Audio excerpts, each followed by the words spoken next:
মানব সভ্যতার ইতিহাসে এমন কিছু বিজ্ঞানী আছেন যাদের কাজ শুধু আবিষ্কারে সীমাবদ্ধ ছিল না, বরং তারা মানব জাতিকে নতুন দৃষ্টিতে পৃথিবীকে দেখতে শিখিয়েছেন। ভারতীয় উপমহাদেশ সেই অসাধারণ বিজ্ঞানী হলেন আচার্য জগদীশ চন্দ্র বসু। আজ আমরা জানব তার জীবনী, তার সংগ্রাম, তার অসাধারণ আবিষ্কার এবং বিজ্ঞানকে দেওয়া অন্যান্য অবদানের গল্প।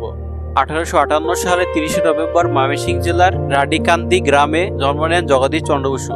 তার বাবা ভগবান চন্দ্র বসু ছিলেন ডেপুটি ম্যাজিস্ট্রেট এবং সমাজ সংস্কারক। ছোটবেলা থেকে বাবা মা তাকে প্রকৃতির সঙ্গে মিশতে শিখিয়েছেন। বাবা চাইতেন ছেলে যেন শুধু ইংরেজি শিক্ষায় সীমাবদ্ধ না থাকে, বরং বাংলা ভাষা, সংস্কৃতি ও প্রকৃতির সঙ্গে সম্পর্ক গড়ে তোলে। তাই শৈশবেই তাকে একটি গ্রামীণ পাঠশালায় ভর্তি করানো হয়। এই অভিজ্ঞতায় তাকে সাধারণ মানুষের জীবনযাত্রা, প্রকৃতির রহস্য এবং বৈচিত্র্যময় পরিবেশ বোঝার সুযোগ দেয়। পরবর্তীতে কলকাতার সেন্ট জেভিয়ার্স স্কুল ও কলেজে পড়াশোনা করেন। তিনি ধীরে ধীরে বিজ্ঞানের প্রতি আকৃষ্ট হন। সেখানে প্রখ্যাত শিক্ষক ফাদার ইউজেন লাফট তার বিজ্ঞান চেতনার অনুপ্রেরণা হয়ে ওঠেন। সেখান থেকে শুরু হলো বিজ্ঞানের পথে জগদীশ চন্দ্র বসুর যাত্রা।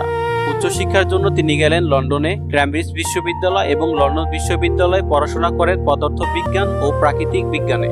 সেখানে তিনি নামী বিজ্ঞানীদের লেকচার শুনেন, বৈজ্ঞানিক গবেষণার খুঁটিনাটি শেখেন। সে সময় ইউরোপে ছিল বিজ্ঞানের স্বর্ণযুগ। বেতার তরঙ্গ, বিদ্যুৎ ও চুম্বক তরঙ্গ নিয়ে নানা গবেষণা চলছিল। তরুণ জগদীশ সেসব দেখে মুগ্ধ হন এবং সিদ্ধান্ত নেন তিনি নিজেও এই ক্ষেত্রে নতুন কিছু আবিষ্কার করবেন। 1885 সালে তিনি দেশে ফিরে আসেন এবং কলকাতার প্রেসিডেন্সিয়াল কলেজে পদার্থবিজ্ঞানের অধ্যাপক হিসেবে যোগ দেন। কিন্তু সে সময় প্রথম দিন থেকে বৈষম্যের মুখোমুখি হন। ব্রিটিশ অধ্যাপকরা বেশি বেতন পেতেন আর ভারতীয় অধ্যাপকরা অর্ধেকেরও কম। কিন্তু বসু প্রতিবাদে নীরব থেকে গেলেন না। 3 বছর ধরে তিনি বিনা বেতনে অধ্যাপনা চালিয়ে গেলেন। অবশেষে কলেজ কর্তৃপক্ষ নীতি স্বীকার করেন এবং তার প্রাপ্য সম্মান দেয়। এই ঘটনা প্রমাণ করে তিনি শুধু বিজ্ঞানীই নন, তিনি ছিলেন আত্মমর্যাদার প্রতীক। জগদীশ চন্দ্র বসুর সবচেয়ে আলোচিত গবেষণা ছিল বেতার তরঙ্গ নিয়ে। তিনি প্রমাণ করেন আলো আর বেতার তরঙ্গের ধর্ম অনেকটা একই রকম। 1895 সালে তিনি কলকাতায় বেতার তরঙ্গের সংকেত পাঠাতে সক্ষম হন, যখন মার্কিনীরাও তখনও নিজেরা গবেষণা শুরু করেননি।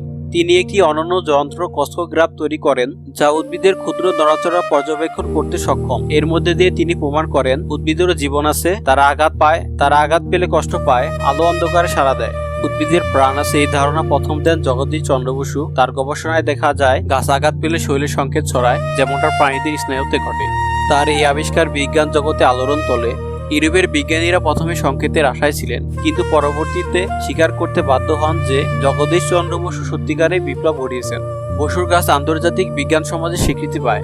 লন্ডন, প্যারিস, আমেরিকা সব জায়গায় তাকে আমন্ত্রণ জানানো হয় গবেষণা উপস্থাপন করতে। তিনি ছিলেন প্রথম ভারতীয় বিজ্ঞানী যিনি লন্ডনের রয়্যাল সোসাইটির ফেলো নির্বাচিত হন। তার আবিষ্কার শুধু বিজ্ঞানেই নয়, দর্শনেও গভীর প্রভাব ফেলেছে। তিনি মানুষকে শিখিয়েছেন প্রকৃতি, প্রাণী আর উদ্ভিদ সবাই এক বিশাল জীবের অংশ। জগদীশ চন্দ্র বসু কেবল গবেষক ছিলেন না, তিনি ছিলেন দার্শনিকও। তার বিশ্বাস ছিল বিজ্ঞানকে মানব কল্যাণের জন্য ব্যবহার করতে হবে। তবে তিনি সবসময় বৈষম্য ও বর্ণবাদের শিকার হয়েছেন। ইউরোপীয় বিজ্ঞানীরা অনেক সময় তার নাম চাপা দিয়ে নিজেদের কৃতিত্ব দাবি করেছেন। তবুও তিনি কখনো নিরুৎসাহিত হননি, বরং শান্তভাবে নিজের গবেষণা চালিয়ে গেছেন। 1917 সালে তিনি প্রতিষ্ঠা করেন বোস ইনস্টিটিউট, ভারতের প্রথম বৈজ্ঞানিক গবেষণা কেন্দ্র। এটি তার জীবনের স্বপ্ন ছিল। তিনি চাইতেন ভবিষ্যৎ প্রজন্ম যেন স্বাধীনভাবে বিজ্ঞান চর্চা করতে পারে। 1937 সালের 23 নভেম্বর তিনি কলকাতায় শেষ নিঃশ্বাস ত্যাগ করেন। তবে তার রেখে যাওয়া আবিষ্কার আজও বিজ্ঞানীদের অনুপ্রেরণা জাগায়। আচার্য জগদীশ চন্দ্র বসু একজন পথিক, যিনি প্রমাণ করেছিলেন বিজ্ঞান শুধু ইউরোপের সম্পত্তি নয়, ভারতীয় মাটিতেও জন্ম নিতে পারে বিশ্বমানের বিজ্ঞান। আজকের দিনে যখন প্রযুক্তি আমাদের জীবনের প্রতিটি ক্ষেত্রে প্রভাব ফেলছে, তখন আচার্য জগদীশ চন্দ্র বসুর জীবন আমাদের মনে করিয়ে দেয় প্রকৃতির সঙ্গে মিলেই প্রকৃত বিজ্ঞান জন্ম নেয়। তিনি আমাদের শিখিয়ে গেছেন গাছ, প্রাণী, মানুষ সবাই একই জীবের অংশ। তাই প্রকৃতিকে ভালোবাসা, সম্মান করা এবং তার রহস্য খুঁজে বের করা হলো সত্যিকারের বিজ্ঞানের পথ। আপনি দেখছেন ইমতিয়াজ মিষ্টি ওয়ার্ল্ড। ইতিহাস, বিজ্ঞান আর রহস্যের অজানা কাহিনী পেতে আমাদের সঙ্গেই থাকুন।